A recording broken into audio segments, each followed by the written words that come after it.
everyone. Thank you for staying with us or for just joining this session. This is a great session today because actually we're not just going to cover experiences in Lebanon, but we're going to look at the regional perspective.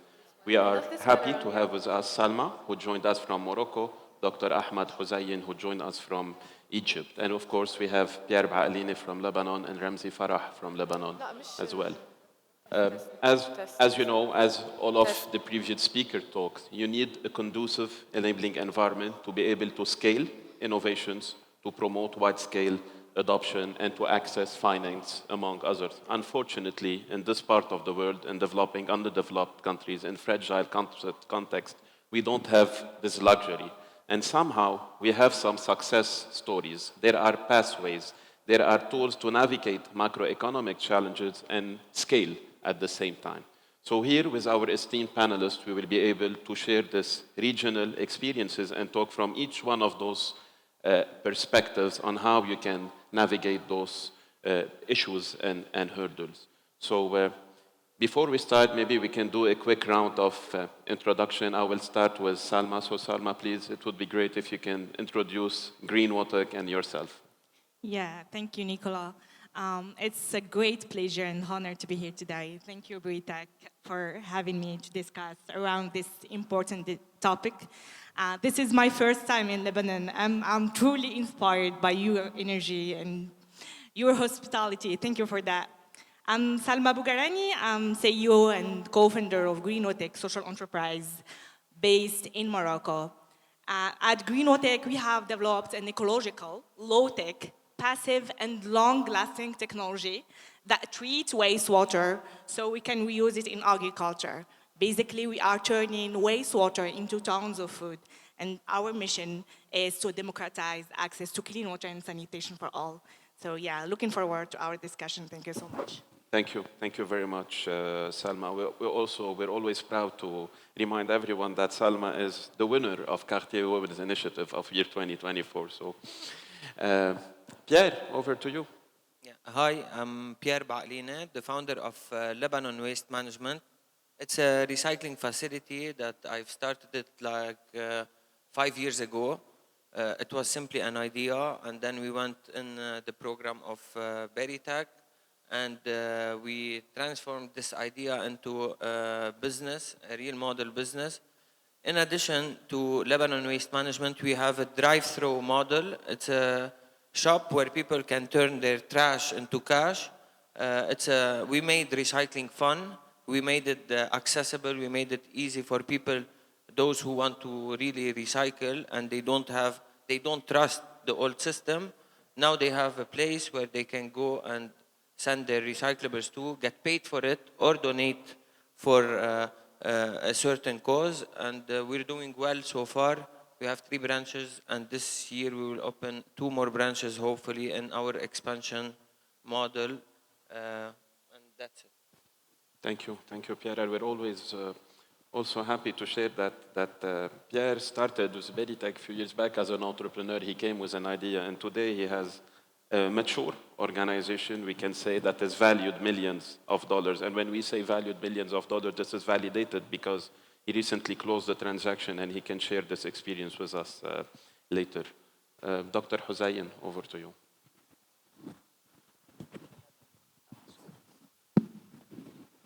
First, I want just to really thank Berytech. We have been working with Berytech team for the last 4 years, and really the passion and commitment you have towards entrepreneurs that we have seen in the toughest days is unwavering. So this is something that really has to come from the heart, and thank you for hosting me.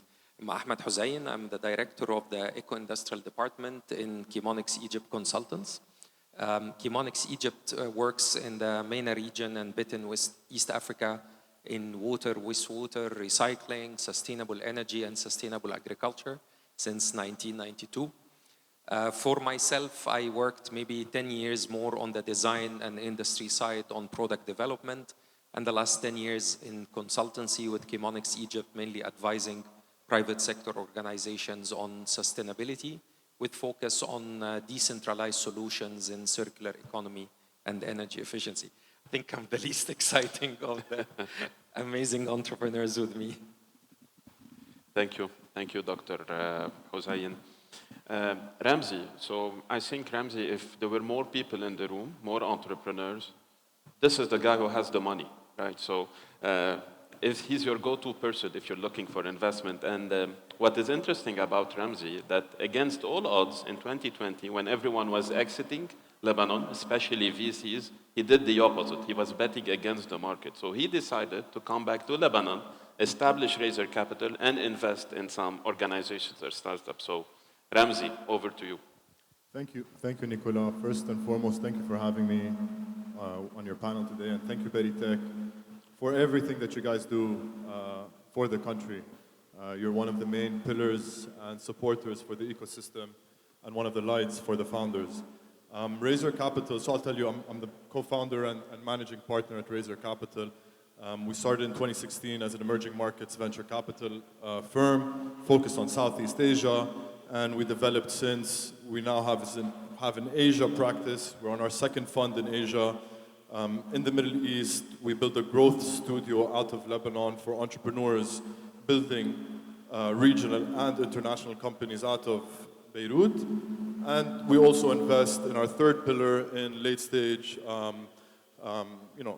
let's call it sexy tech deals coming out of the US, like SpaceX and Aptronics and Neuralink and the big tech companies in the US.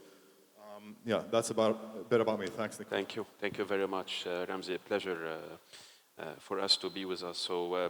So Salma, back to you. Maybe if we want to look what is cross-cutting between Lebanon and Egypt macro challenges, we both faced a severe devaluation.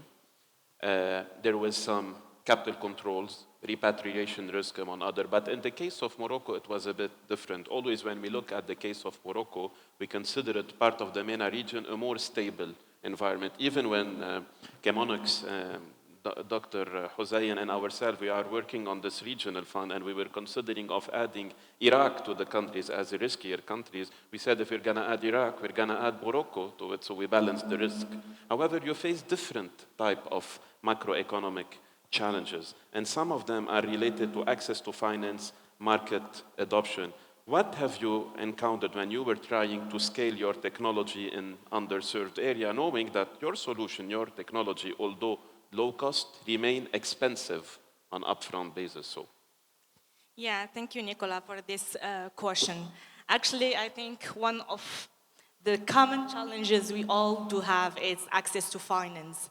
When we are serving the low-income population, very low-income population, and underserved population.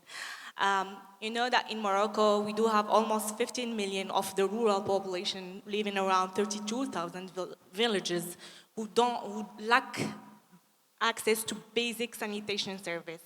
And we are living the worst water crisis in the last 40 years, meaning that we can find that as opportunity. But this population is an unbankable population.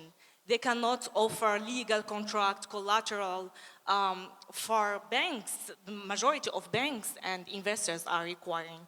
And also, the return on investment in that sector, on water and sanitation sector, is very low.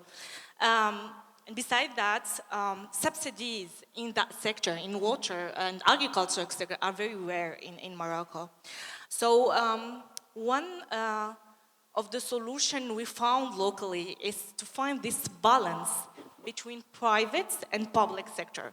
So basically, we focus also on private sector. We are working with agriculture farms, hotels, industrials, and we are very profitable with this segment of clients.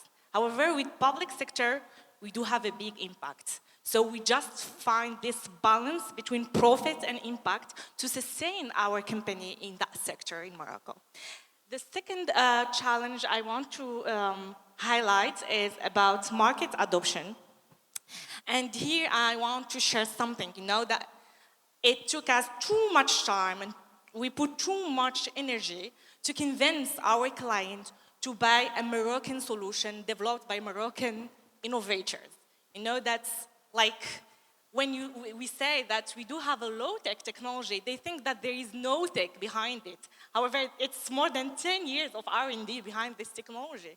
We just put too much energy to show that it's working, just try it. And look, we do have the analysis of national laboratories, international laboratories working. And you need just to try it to believe on local solution. And this is very key. And beside that, we needed to educate all our clients in the public and private sector. And actually, the solution was to work through a participatory approach. We co-create technologies and solutions with our clients. We just not come and propose. This is the solution we are building. To make something sustainable, we are given 20 years guarantee. So to make something sustainable, we need a participatory approach. We need to approach the communities we are serving. And if I can add the last challenge, but one of the most important challenge we do have is lack of local policy. And this is very key. You know that in Morocco, we do have, we normally, we are following the French policies and European policies. And this is very designed, like in our sector, to big plants of the cities and so on, large wastewater treatment plants.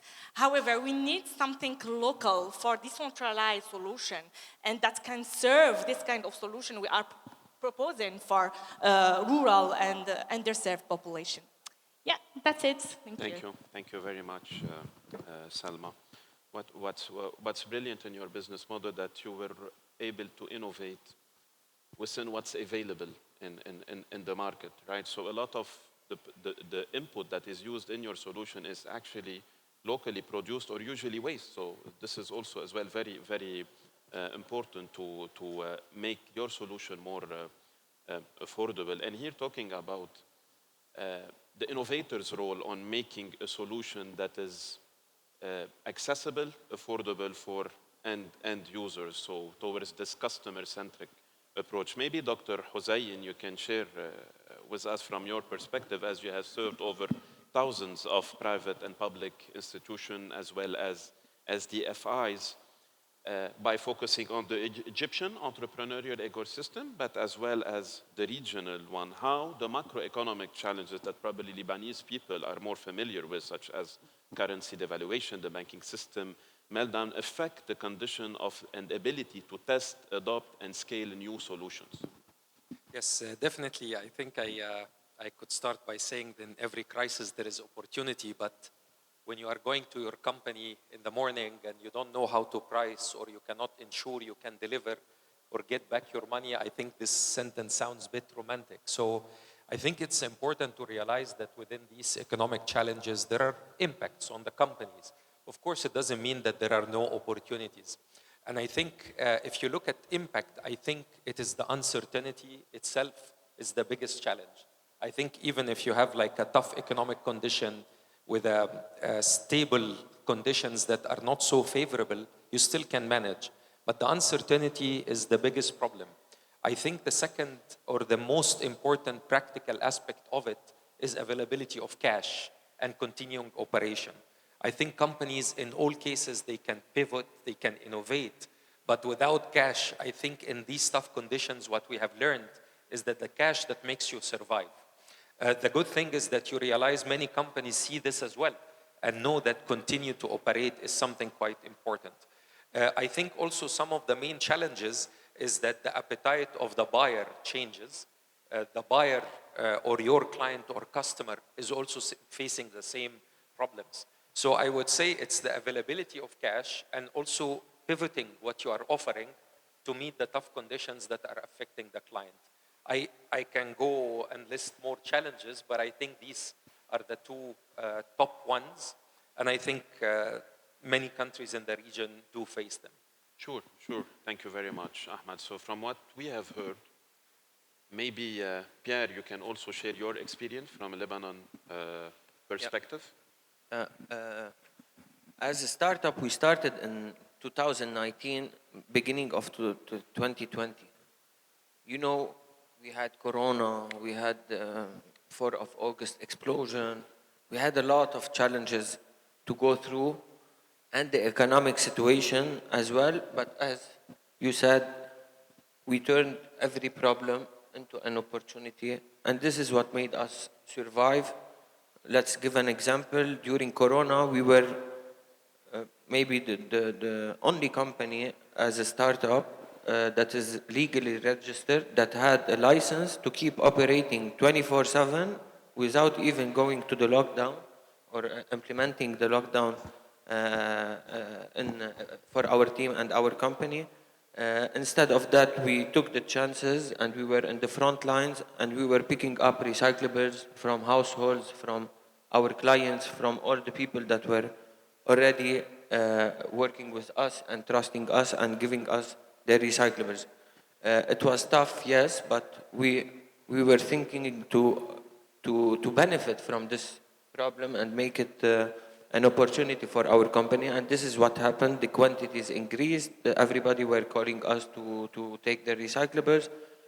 And even though we had many challenges, the economic challenges, it was on all of us, and especially the access to money, because the banking system were collapsed and the people's money are not there anymore.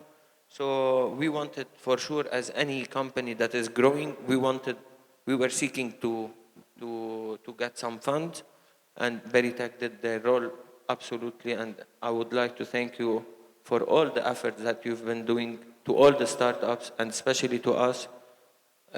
It's not only about money, guys. It's about how to build your business model, how to think outside of the box.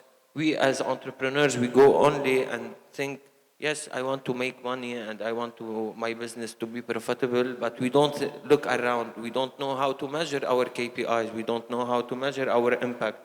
And this is what really matters nowadays, to talk about the impact. I started with one bag. This is a small example of measuring impact. It was only one bag of plastic, and in 2024, we recycled 16,000 tons of all kinds of recyclables. So this is a small briefing about all the challenges that we've been through and how we overcome them. Thank you. Thank you very much, Pierre. So probably it's the time to hear from Ramzi, from a VC perspective, from an investor perspective. Have you heard the experiences of the esteemed panelists? So Ramzi, Razor Capital entered and invested in local companies in 2020. What opportunity did you see during this period, and how do you reflect on the resilience of Lebanese entrepreneurs since then? Okay, so first and foremost, I want to thank Pierre for the efforts you did during that time. And, you know, we looked at a lot of cohorts. I'm going to start with the conclusion. We looked at a lot of cohorts and a lot of companies that were being built locally, 2018, 2019, so on and so forth, leading up till today. And really the strongest cohort, I like to call them the class of 2020, which were the founders that were building during Lebanon's worst time. Lot of grit, lot of tenacity, lot of adaptability, and a very, very open mind to be able to pivot. That was one of the most important things during building in 2020. I'll give you a small example of one of the companies that we invested in during that time. It's a company called Podio. I don't know if anyone has heard of it. But basically, we met in late 2019, young founder coming out of AUB, and 2020 came about, dollars, saru dollars, and that was problem number one. How do we fundraise, right? Number one, COVID, and number two, local money became, dollars, right? And so the first problem was, okay, how do we solve for that? We decided to call on investors and take a portion dollars and a portion dollars. We used the dollars, paid salaries, and started growing the company on that basis. Then came the gas crisis and gasoline crisis. He's laughing. He's been through the exact same thing. Then came the gasoline crisis, and we immediately... Imagine our fleet, how it was doing during this problem. And so we immediately adopted work from home and teleconferencing and you name it, and tried to be as efficient as possible during that time.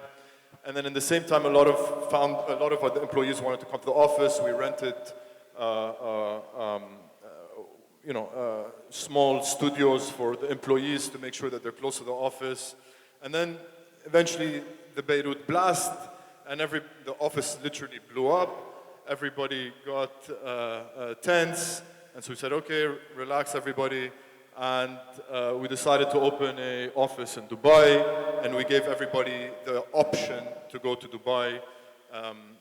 Fast forward a couple of months, many people wanted to stay in Beirut, but I think it's a sociology problem to solve for. But what the outcome is that these founders that were building during this time went through so much that really they became one of the strongest cohort of founders. We have a portfolio of about 6-7 companies now in the country, in logistics, in legal tech, in media, and so on and so forth. And really the strongest founders were the ones coming out during that time. A lot of resilience, a lot of grit.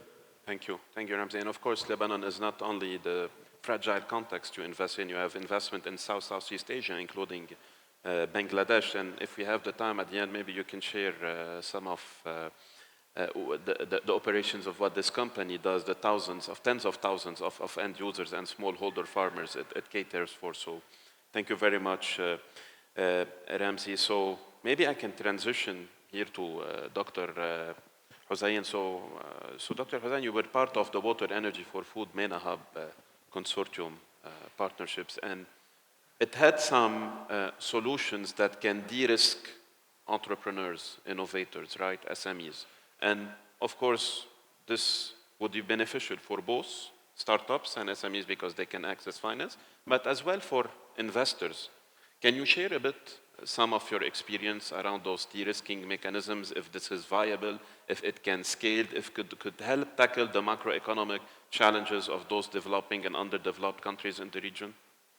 Yes, I think there were, I would say, a couple of mechanisms that I think can be repeated, and they probably just fall down to common sense. So I think the first important part was to actually structure the business models to include more resilience that can really demonstrate to the investor that there are ways to deal with challenges. So just to give an example, your product mix itself can be a de-risking mechanism. For instance, we worked a lot with the entrepreneurs to ensure that they have a good mix of products between ones that can generate rapid cash, maybe with small profits, and other ones that can increase the company profit margins and so on. So this let's say, tailoring your business model to operate in tough times. I think the other part as well, which is very important for de-risking, was the use of grants, how they were presented in that program. I think in that program specifically, grants looked like more of a co-investment between the startup itself and the investor. And I think a very nice ratio is that probably for every $1 in grants, there were $10 in investment. Here, the grant was not seen as a gift or a prize, but rather that's something that goes into the business to de-risk certain part. So for example, the grant would fund piloting a new end-user finance mechanism or piloting part of the technologies that is a bit risky. So directing that money towards the part that is most risky proved very, very positive. I think the third part was that in many cases, the technologies in especially clean tech and sustainability, they are a bit unfamiliar to the investor. So with all respect to Selma, I know you're a great scientist, but someone looking from the outside would not be able to know if what you are doing is voodoo magic or actual technology.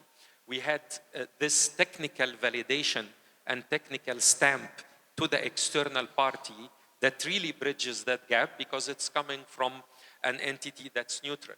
Just to give one example, we worked, for example, with a lot of companies that provide digital solution to farmers. On the surface, we know that these are supposed to serve farmers, but have they been validated? So for example, some of the mechanisms that were used was tracking 40, 50 farmers that are using the technology and others that are not over a couple of seasons and actually demonstrating the savings. So I would say it is this technical vetting or validation that really removes one block of risk for the investor. And I think it's very important to understand when dealing with investor is that it is not just risk as one big block. The investor by nature, a VC by nature, looking on innovative technology has a high risk appetite, but that risk needs to be broken down. And sometimes that technology risk, that technical risk, that business model risk is actually the biggest part the investor is worried about. And the program, I think, would systematically target this part and present a more resilient case. I don't think any of the companies that got investments from that program was positioned as a next unicorn, but they were positioned as sustainable, resilient businesses where you can make good margins. Thank you very much, Ahmed. So Pierre Baaklini, you recently raised capital, right? And if I recall well, when we were discussing this potential transaction, the country risk of Lebanon, which was reflected in the cost of capital, was estimated at a very high rate, right? And somehow we were able to balance out this rate because we have a lot of revenues that derive from overseas. In a nutshell, what are the key elements that help you raise this capital? And what advice would you give to entrepreneurs aiming to grow businesses in Lebanon? And those businesses could combine profitability with positive environmental and social impact, as you mentioned earlier. First of all, in our business, we were always comparing ourselves by ourselves yesterday. قارن حالنا بحالنا امبارح بالكي بي ايز تبع امبارح. So this was our main focus. Is we focused on our KPIs to grow them and to increase our capacity, and absolutely the access to international market, and Berytech also helped in our networking outside of Lebanon, in Italy, in Barcelona, in many other countries. We went there alone and with Berytech. So we had a good amount of money that is coming from offshore to our company.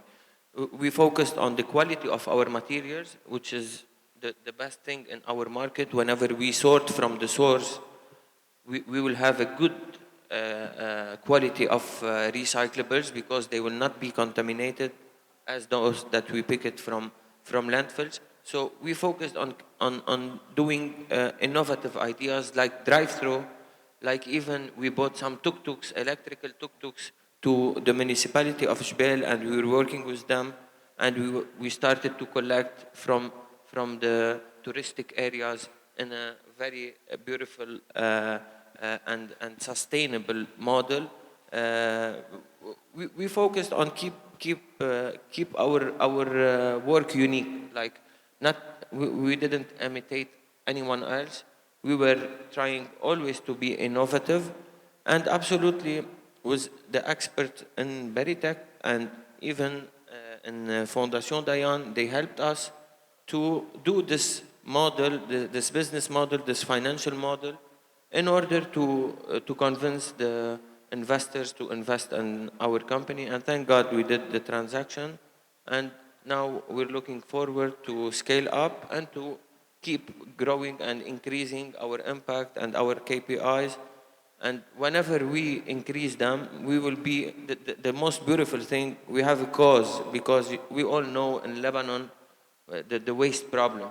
So whenever we are growing, whenever we are helping Lebanon as well, the treasury of the government, like every 1 ton of recyclables we receive in our facilities, the treasury of the government will يعني في $48 بنوفرها على كل طن recyclables بيوصلوا لعنا. سو تخيلوا بال 2024 16,000 طن قد ايه وفرنا على الدولة وقد ايه فدنا العالم صحيا, و how we created the circular economy from these recyclables.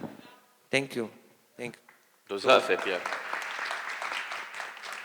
We faced a lot, yet we will face, I'm sure هلا we are facing a big problem. Okay, not to mention it now. So yeah, so people they trying to fight us or stop us from what we are doing, but we believe we will pass this problem and keep growing and inshallah khair. إن شاء الله خير. So what's interesting Pierre in what you say إنه في يعني بالايكو سيستم في عدة players عدة levels يعني you are working with so you can have a successful business model so you can provide income to poor people to vulnerable people selling the trash and as you said كمان it's a public benefit يعني هو الwaste usually the public sector was paying organizations to defer it to put it in landfills and you are making this for free right so here this takes me to the next question Salma, that is more related to what you've been doing in Morocco in this different levels of ecosystem elements. How are those changes needed to better support inclusive clean tech entrepreneurs in Morocco? And would cross-sector partnerships, let's say similar to what Pierre has done, help you unlock new growth opportunities? Yeah, actually, for the first part of, for example, financing, I think that Dr. Ahmed has explained it very well, how to de-risk the financing mechanism.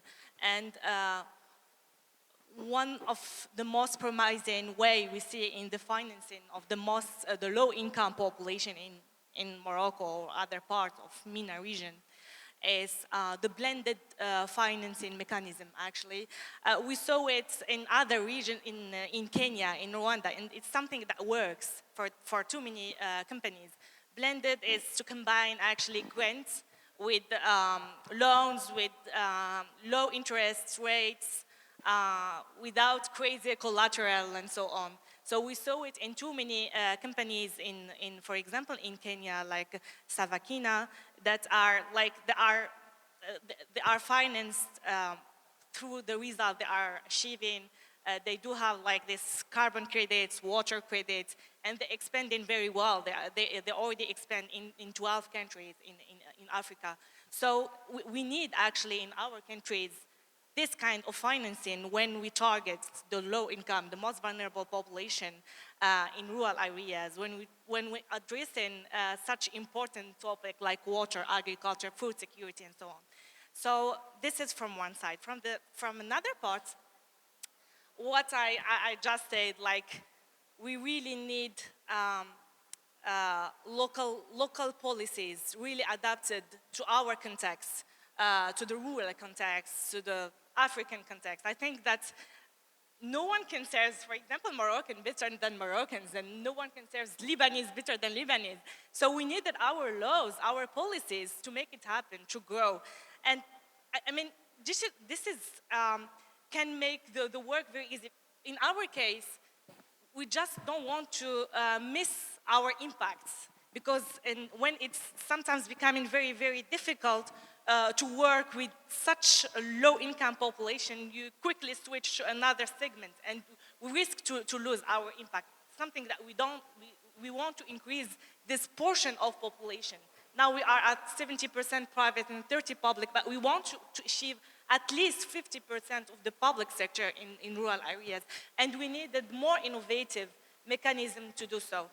Regarding the partnerships, yeah, in Morocco we do have too many programs, theoretical programs, like the Programme National d'Assainissement Mutualisé. It's a program between the local governments of Morocco, NGOs, private sector, and for example, we start to see some partnerships that are working, especially with large companies, but we want to see that for small SMEs and for like local NGOs in rural areas in Morocco.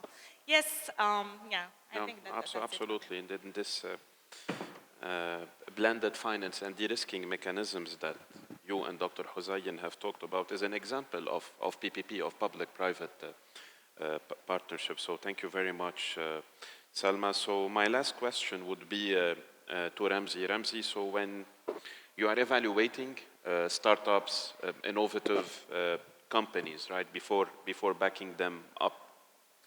What are the key elements that you look at, and especially when it comes to the adaptability of the founders? How can they adapt in those fragile contexts?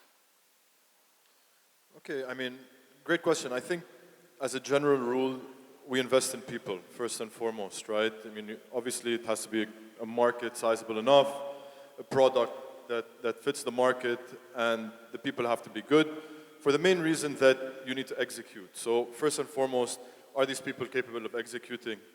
And this is the general rule that we invest under, right? In complex markets like Egypt, markets like Morocco, our first fund was in Bangladesh, which is an extremely complex market. We look for the problems that these founders are tackling and that these founders are going after, right? And how much impact do these founders have with the solutions that they're creating at a societal level, first and foremost, which is very, very, very, very important. But second of all, from a monetary and fiscal perspective, can they make it work financially for themselves? I think that's very important. Dr. Ahmed earlier touched on the fact that there's not much cash floating around in these complex venture capital markets, right?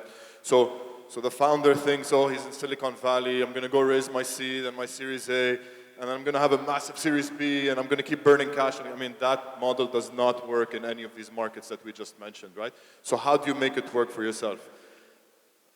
Whether that be from an operational perspective, meaning you raise a little bit of money and then you deploy it in the right manner, you can create some revenue for yourself, good healthy margins, unit economics really need to make sense of the get-go.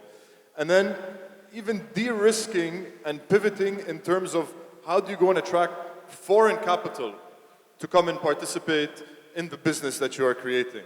That could be through, if you're doing, for instance, a trade company, that could be through, dollarizing a portion of your trade revenue by doing exports, right? Versus being linked directly to the risk of the local currency, right? And we've seen that a lot, devaluation of currencies across the board in all of these complex markets.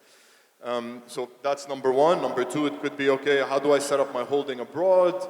Position myself as an international player, not just a local player, move a piece of my team abroad, right? And widen that scope of potential investor base that's gonna come to you. A lot of founders sort of tend to ignore the fundraising problem, right? At the end of the day, it's a problem that needs to be solved for. But they say, okay, yeah, we need to just focus on our product or focus on, the team and so on and so forth. But fundraising is a core problem in all of these markets that we're talking about, right? So the adaptability is very important from navigating local challenges, but also how do you position yourself on an international scale to grow out of this sort of local player that, okay, you can do good as a local player, but it's very hard to be big, like big, as just a pure local player. So that sort of awareness is something that's very, very, very, very key. Thank you very much, Ramzi. So we have to wrap it up. We still have 2 more minutes. I just want from you, starting with you, Ramzi, one last sentence. What would be the tip you would give to a Lebanese or Moroccan or Egyptian entrepreneur or innovator? أول فشخة أصعب فشخة. Right? But when you start, just do not stop. Just do not stop. Believe in yourself and keep going, and you'll trip and you'll fall and you'll stand up. And because at the end of the day, that's what it's about. It's about putting in the hours, day after day, hour after hour, solving problems, واحدة ورا الثانية, and just keep at it. And I say this to the team and all the teams I work with. Every single problem has a solution. Identify the problem, find the solution, and just keep going. Thank you, Ramzi. Ahmed? Yeah, I think to accept that we are in challenging times and will continue The first time in the program, when the first crisis happened, we made a session called Doing Business in the Time of Crisis. I think we now change it to Doing Business in MENA. So I think this is the norm. This is the norm. It's challenging times. We have to accept it. And I think the one advice is take your time, breathe. It's okay when something hits you hard to take a step back, fall a bit, feel down, but know that you can get up. You will get up, as you said, but it's okay to take the hit and sometimes, say, oof, this was too much today, and then next day you can start. So don't take things so much heads on, but take them with patience, determination, and if I would say some compassion towards these challenges, and that's the norm. So get used to it, don't burn yourself out, and play the long game. Thank you. Thank you, Ahmed. Pierre, you're Keep dreaming, but don't forget achieving. Without plans, without goals, ما رح نوصل مطرح. كل يوم بيومه. Consistency is a key لنا تنقدر نكمل. Dedication لشغلنا ونحب شو عم نعمل ونكون مقتنعين فيه. وبالرغم من كل العالم شو ما رح يقولوا بيزبط ما بيزبط، لا وفي ناس بتنتقد كتير، ما تردوا عليهم أكيد. امنوا بحالكم، امنوا بأفكاركم. وي لبنانيز وحتى كل الشباب الجيل الجديد عنا طاقاتنا، عنا أفكارنا، خلينا نحطها ببلادنا أو حتى للعالم كله وخلي الكل يستفيد. وجود لك للكل. Salma, you're a role model for women entrepreneur in the MENA region. Yeah, I think that resilience is the word, but also believe on women leadership. It's different, but it works. Just try it, yeah? And also, if we are able to do business in our region, we can succeed everywhere in the world. So this is my word. Okay, thank you everyone. Great session. Thank you.